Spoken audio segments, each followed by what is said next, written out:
سوات میں صوبائی سطح پر کھیلوں کا میلہ سج گیا۔ مقابلوں میں خیبر پختونخوا کے 4 ریجنز کی ٹیمز حصہ لے رہی ہیں۔ شیریں زادہ نے ان پر رپورٹ تیار کی ہے۔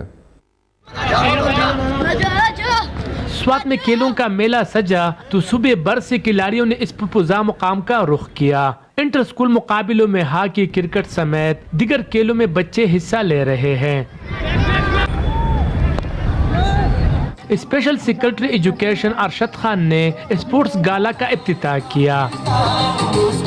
9 مختلف گیمز ہیں اور ہر گیم میں 4 ٹیمیں حصہ لے رہی ہے، تو اس وجہ سے یہ کافی سارے ٹیمیں بنتی ہے۔ صوبے کے مختلف علاقوں سے آئے کھلاڑی سوات میں کھیل کر خوش دکھائی دے۔ انہوں نے حکومت سے کھیلوں کی فروغ کے لیے اقدامات کا بھی مطالبہ کیا۔ ہمارے لیے آسٹو ٹرپ لگائی، اس گراؤنڈ یہ اس گراؤنڈ پر بھی لگائی، اور وہ قمبر بائی پاس پہ جو گراؤنڈ ہے اس پر 2-3 دفعہ منظور بھی ہوئے، لیکن وہ کبھی کسی وجہ سے اور کبھی کسی وجہ سے وہ منسوخ ہو رہے ہیں۔ ان کھیلوں کا مقصد بھی یہ ہے کہ اس سے وہ ہونہار کھلاڑی ہے وہ آگے جا کر اپنی صلاحیتوں کا لوہا منوائے۔ کھیلوں کی یہ مقابلے 31 دسمبر تک جاری رہے گی۔ جہاں کھیلوں کی سرگرمیاں اور گراؤنڈ آباد ہو، وہاں کے اسپتال ویران ہوتے ہیں۔ شیریں زادہ، ہم نیوز، منگورا، سوات۔